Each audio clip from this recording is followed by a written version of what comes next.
Hey, what's up? It's Jared with State of Tech, and today I wanted to talk about whether or not Google Fi will save you money on your wireless. Now, I'm coming from AT&T. I've had AT&T for a lot of years. I've gone through a variety of different plans with them and made changes, but I've pretty much held out and stuck with AT&T for a long time. But over this last year, we've had some overages just with data. I was fortunate enough to have a data plan that included 40 gigs, and it was a mobile share plan, which means we can have multiple lines on our account and share that data. Now, I know they have unlimited, and unlimited is cool and all, but the unlimited account was going to cost more. I had a base dollar amount on my account, and it was only between $10 and $20 additional to add lines to the account. Whereas with unlimited, there's a higher charge per device. And of course, if you use a lot of data, for me, it would have been more than 40 gigs. We would be more likely to have an unlimited plan, because then you have per device unlimited. And so if a device uses more than whatever it is, 22 gigs of data in a month, of course they start to, they don't say throttle or cut off your data, but they give preference to other people who haven't used as much data as you. So with that, I decided I wanted to start playing with Google Fi. Of course, Google Fi has been out for a while, but I started looking into Google Fi and found some interesting things, especially now that I think I have 8 devices on my AT&T plan.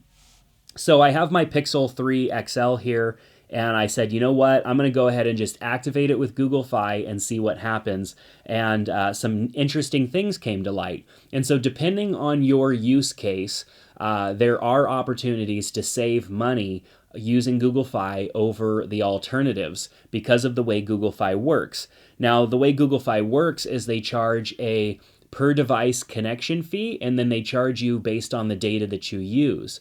Which for me, when I was on AT&T or with my AT&T plan that I had, I was paying for 40 gigs of data regardless. I actually was only paying for 20 gigs of data.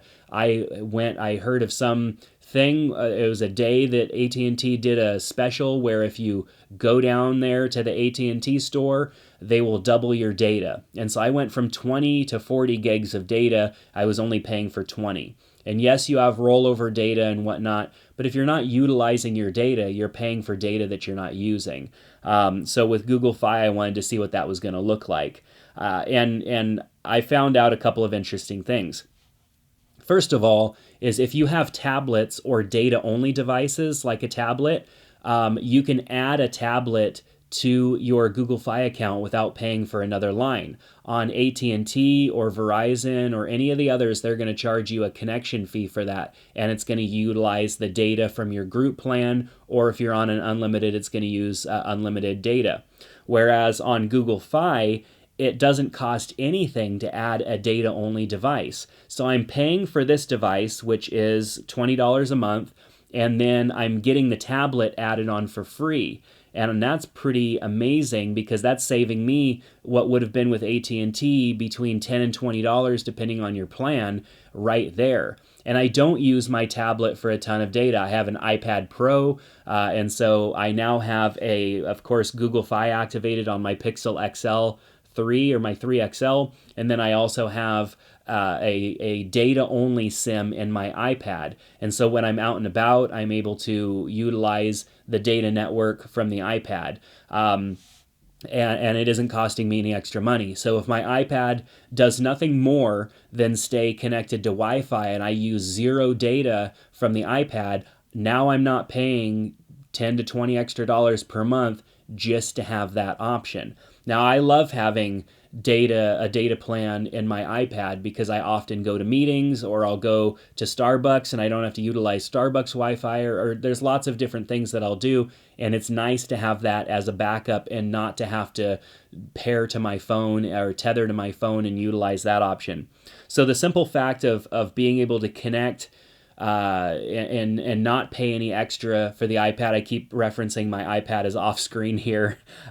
Is absolutely fantastic.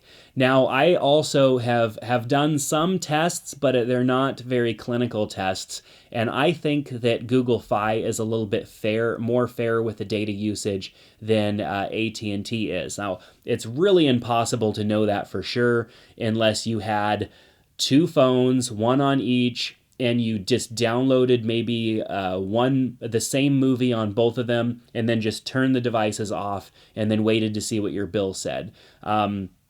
I didn't do that. I'm going based off of my typical everyday use, which includes being connected to Wi-Fi and also being not connected to Wi-Fi and using data. And I really do feel, based on my average usage, that I'm using less data on the Pixel than I am on my iPhone connected to AT&T. And most will say that that have an iPhone on AT&T that tends to be kind of a data hungry device. So I'm just mentioning this because it's my experience, not because it's a very clinical test and this proves anything. It's just something that I noticed.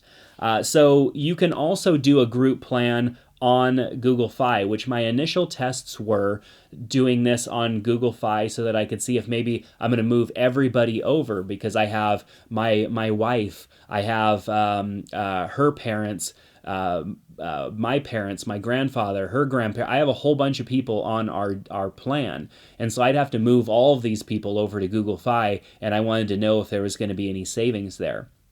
So, of course, Google Fi has a calculator to kind of estimate where you would be at. And so I thought, I'm going to go ahead and see what that's going to cost to max out the lines, which the maximum amount of lines you can have on a Google Fi account is 6.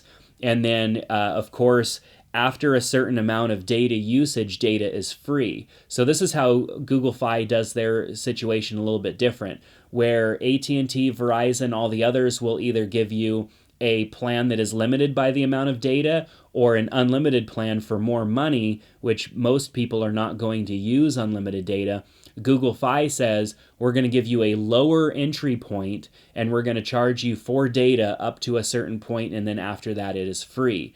And so right now I have 2 devices, technically 3 devices. One of them I still need to activate. I want to try Google Fi on an iPhone, and when I have time to talk about that, I will report my findings in a video. So I have technically one line with 2 devices. I have the Google Pixel, and then I have the iPad attached to it. And so far this month, I've used 0.36 gigabytes. After 8 gigabytes, it says 10 right now because I have that second line that isn't activated. But if you just have the one line with 1 or 2 devices, a data only and a regular device, after 8 gigabytes of data, it's all free after that. It becomes unlimited. So you just pay for the first 8 gigabytes. And I think that the pricing is pretty good there. You can also set up a group plan. So maybe you and some family members, you want to add them to it. Now, the idea of like sharing a plan usually means like, okay, well, I'll add you to my plan and you just pay me $20 a month or whatever. That whole thing of like trying to get somebody to kick down their portion is always a pain. But what's really cool is that with Google Fi, you can actually send a request to the person to pay their portion, or they can send you some money towards the bill, which I think is absolutely awesome. So they take away that whole thing. So on their end, using the Google Fi app on their device, they can pay you for the portion of the bill, and it actually goes straight to Google Fi, and it deducts it from your bill. So that way there's none of that like, you know, you were paying somebody and they weren't paying the bill or whatever, and then your phone gets shut off. It goes directly to Google Fi, and all of that it's a pretty cool feature. I think it's pretty neat. So you get to that under the billing tab, and then go to group repay, and then you can choose a person and toggle whether or not you want to allow payment requests on that. You can also go and view your previous statements, make sure that you're connected to a credit card so that when they do charge you, you don't potentially have any service outages or anything like that. So the Google Fi app is actually probably one of the best mobile manager apps out there. The AT&T one I can't stand. I've had the T-Mobile one before. I've used the Verizon one before. They're just not that good as far as apps go. They provide you the bare necessities, but the Google Fi app is just really nice, and it gives you a great picture at what's going on with your wireless usage. And it's super easy to add devices, remove devices, stuff like that. So whether or not it's going to save you money comes down to your usage, of course, and the types of plans that are available to you on alternative carriers. And this can vary quite a bit, and there's a lot of confusion there because none of the carriers clearly print anything these days when it comes to the cost. It's all about selling the phone and getting you connected to the phone. But I think Google Fi is excellent for those of you that have a few lines and you use a average or less amount of data. If you're a heavy data user and you have to max out your 8 gigabytes on Google Fi as well as pay your base connection fee, you're probably not going to really save any money over going with a standard carrier. But if you use a less amount of data, or like me, you have both a phone and a tablet that you want LTE connected, you're saving a little bit of money there by not having to have plans for both devices, only having to have a plan for the phone and then allowing your data-only device to connect.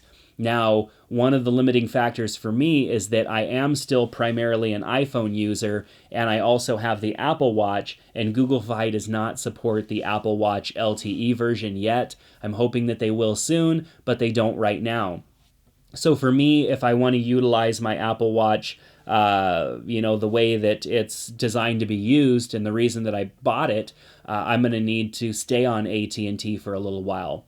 But I'm definitely enjoying my moonlighting on Google Fi, and it actually is still saving me money because I use so little data on this device, and being able to save a few dollars on the iPad by having it connected, I'm probably going to continue to use Google Fi for a while, and I'll probably report back on the quality of coverage, because one of the things that Google Fi touts is that Google Fi connects to different carriers as needed. So maybe you're in an area where T-Mobile is strongest. It's going to connect to T-Mobile towers. Maybe you're in an area where another carrier is stronger. There are several carriers that Google Fi will connect to, and that may provide you a better overall experience.